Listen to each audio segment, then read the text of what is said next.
प्यारे बच्चों, आज हम लोग 16 जून को नए शैक्षणिक सत्र के दूसरे चरण में, क्योंकि हमारा शैक्षणिक सत्र तो 1 अप्रैल से स्टार्ट हो चुका है और जैसा कि सभी लोगों ने देखा, आपने भी और समस्त शिक्षकों और अन्य स्कूल के बच्चों ने भी देखा कि जो लोगों की मानसिकता बनी रहती है कि अप्रैल और जून माह में बच्चे स्कूल नहीं आते हैं तो हम कैसे पढ़ाएंगे। अप्रैल में भी आप लोगों ने साबित किया कि शायद ही कोई ऐसा स्कूल होगा जहां 90% बच्चे प्रतिदिन आ रहे थे अप्रैल में। ये बहुत काबिल तारीफ है, इसके लिए आप सभी धन्यवाद के पात्र हैं।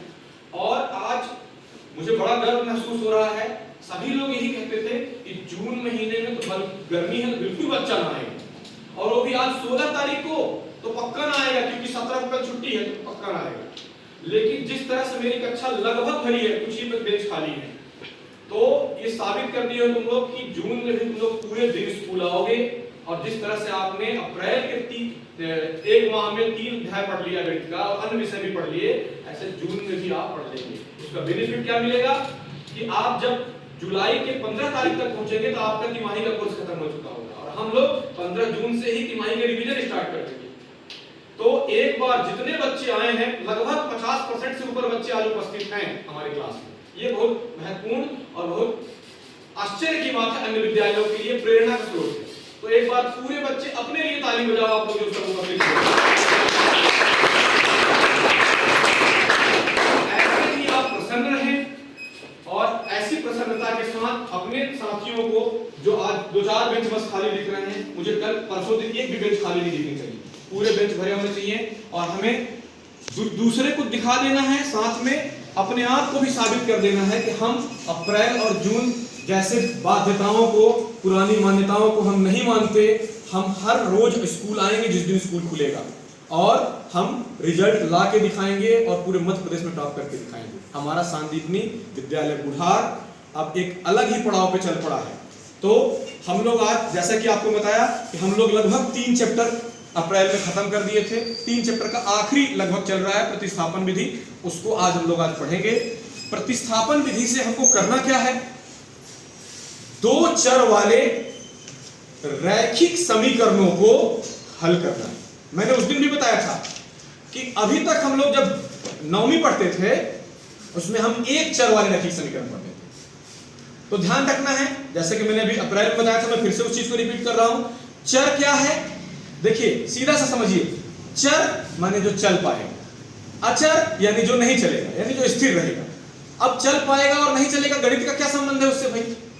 जो स्थिर रहेगा, नहीं बदलेगा, इसका मतलब जिसको हम अचर कह रहे हैं, यानी जैसे गणित के अंक 1 2 3 4, क्या उसके मान बदल सकते हैं? क्या 1 का मान कभी 2 हो सकता है? या उसी तरह से एक और गणित में हम लोग उपयोग करते हैं पाई, जिसका मान हम लोग 22/7 या 3.14 लगभग कहते हैं। इन सारे मान जिनके मान नहीं बदलते वो सब क्या है? अचर, नहीं चलने वाले, नहीं बदलने वाले। और चर यानी बदलने वाले, जिनके मान परिवर्तित हो सकते हैं, सिचुएशंस के आधार पर, परिस्थिति के आधार पर उनके मान बदल सकते हैं। उनको हम अंग्रेजी के अक्षरों से गणित में उपयोग करते हैं। जैसे हम लोग, जैसा कि आपने अप्रैल में पढ़ा था, x और y के समानता उपयोग किए जाते हैं। तो अगर एक ही समीकरण में x और y दोनों हो तो वो 2 चर का समीकरण हो गया। अब रैखिक की बात होती है। समीकरण रैखिक कब होता है? जब चर की जो घात है वो सबसे बड़ी कितनी हो? 1 हो। सबसे बड़ी घात कितनी हो? तब वो क्या कहलाएगा? रैखिक समीकरण। तो हम 2 चर वाले रैखिक समीकरण को प्रतिस्थापन विधि से हल करना आज सीखेंगे। प्रतिस्थापन विधि द्वारा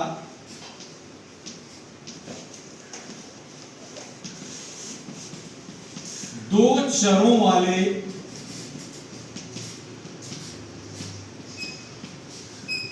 रैखिक समीकरणों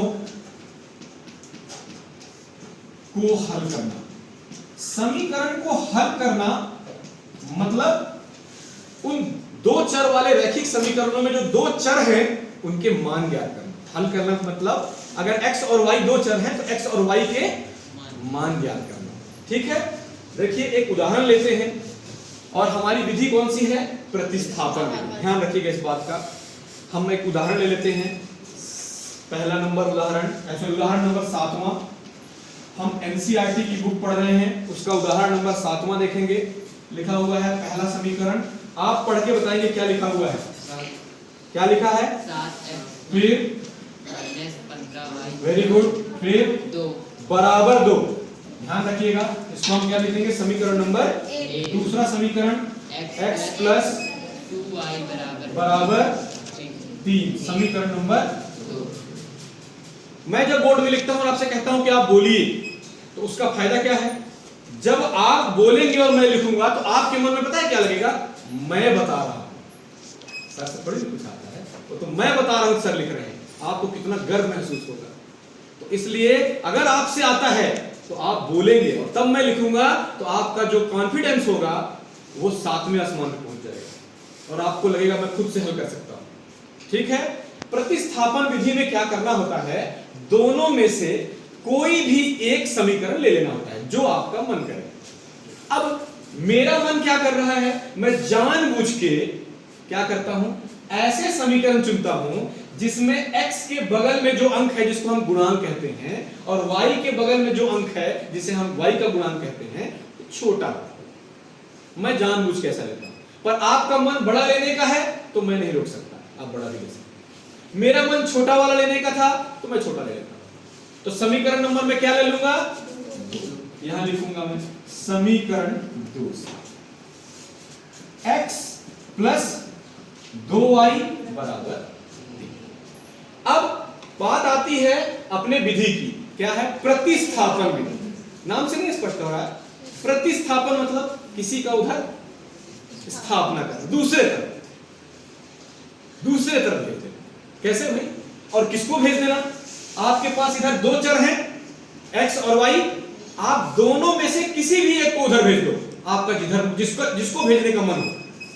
अब मेरा मन क्या है कि मैं 2y को भेज दूं, पर ऐसा क्यों मेरा मन कर रहा है? क्योंकि y के साथ यहां 2 है, तो मैं जब 2y को भेजूंगा तो 2 और y दोनों चला जाएगा, झंझट खत्म। x के साथ कोई नहीं है तो ये अकेला रह जाएगा, तो आसान रहेगा। अब अगर x के साथ भी कोई होता तो क्या करें? तो दोनों में से जिसको हमारा मन करता है उसको भेज देते। ठीक, अभी मेरा किसको मन कर रहा है? भेज देता हूं, x को यही छोड़ देता हूं, 3 अपनी जगह पर लेता हूं। 2y के बगल में काहे का चिन्ह है? उधर जाएगा तो काहे का हो जाएगा? अच्छा, अब अगर x के बगल में कुछ होता तो वो गुणे में होता, और गुणे वाला उधर जाकर काहे में हो जाता? पर अभी तो कुछ है ही नहीं, तो टेंशन खत्म। समीकरण इसको मैं क्या मान लूं? और x का जो ये मान प्राप्त हो गया, आप देख रहे हैं ना, 3 - 2y, इस x के मान को कहां रखना है? समीकरण 1 में यहां रखना है, x की जगह में। पर 2 में भी तो x है ना, यहां क्यों नहीं रखना है? क्योंकि 2 से ही तो ये x प्राप्त हुआ है, इसलिए 2 में नहीं रखना। कहां रखना है? 1। कहां रखना है?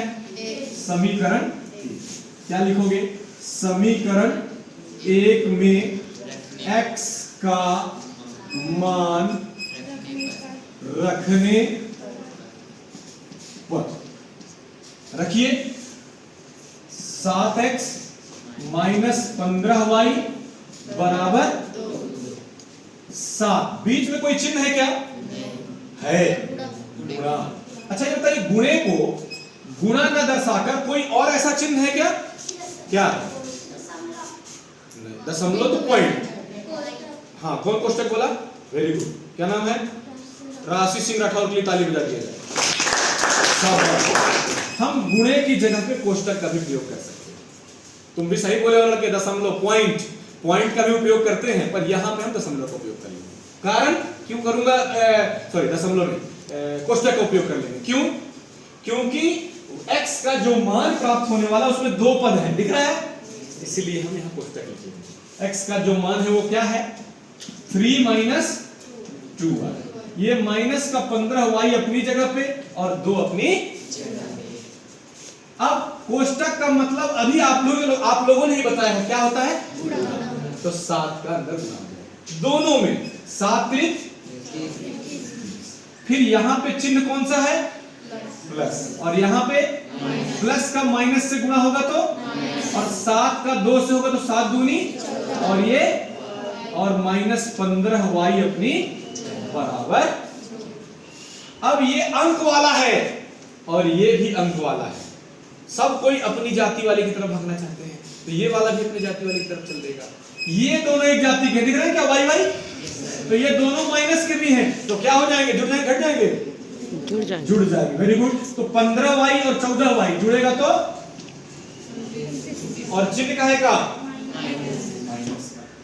दो अपने स्थान पे प्लस का 21 उधर जाएगा तो -29। इसको अगले स्टेप में लाते हैं। 21 में 2 घटेगा तो, और बड़ी संख्या माइनस चिन्ह लगा है तो, अब देखिए 29 और y के बीच में काहे का चिन्ह है? उधर जाएगा तो आगे, और अपना चिन्ह लेके आएगा, छोड़ेगा तो नहीं छोड़ेगा। माइनस और माइनस y बराबर क्या मिला? मिल गया एक चर का मान। अब दूसरे कैसे निकलेगा? y के मान को समीकरण 1 में भी y है, 2 में भी y है और 3 में भी y है, तीनों में कहीं रख सकते हैं आपका जहां मन हो, पर सबसे आसान कहां होगा? समीकरण 3 में रखना। तो y का मान कहां रखेंगे? y का मान समीकरण 3 में रखने पर। समीकरण 3 क्या है? x बराबर 3 माइनस 2, बीच में काहे का चिन्ह है? गुणे के लिए कोष्टक लगा दें, और ये क्या है? 19/29 था ना? 19/29। इसके बटे में कुछ नहीं, क्या लिख देंगे? 29 और 1 का अवलग उत्तम ले लेंगे, क्या आ जाएगा? 29 में 1 का भाग दे देंगे 29, और उसका 3 से गुणा कर देंगे। 3 9 27 की हासिल आई 2, फिर 3 दूनी 6 और 2 8, फिर ये माइनस 29 में 29 का भाग देंगे 1, और 1 का 2 से गुणा करेंगे 2, और यहां कोष्टक का मतलब फिर गुणा है, जिसका उससे गुणा कर देंगे 19 दूनी 38। फिर घटाइए, 17 में से 8 गया 9, ये कितना बचा? 7 में से 3 गया, और ये बटे x का मान कितना प्राप्त हो गया? 49/29। कह रहा था समीकरण को हल कीजिए, दोनों समीकरणों को हल हो गया, x और y के मान प्राप्त हो गए। कौन सी विधि से हल हुआ? प्रतिस्थापन विधि। ठीक है, तो इस विधि से संबंधित एग्जाम्पल में जो क्वेश्चन बचे हैं वो, और प्रश्नावली में जो क्वेश्चन है वो आपको लगाना है, ये आपका होमवर्क है। अब इसके साथ साथ जो क्वेश्चन नहीं बनेगा उसको आप कहीं से टीपोगे नहीं कि पता चला गाइड था छाप दी, टीपना नहीं बनेगा, दूसरे दिन आके बोलना है, मैं उसको बोर्ड में बताऊंगा। ठीक है।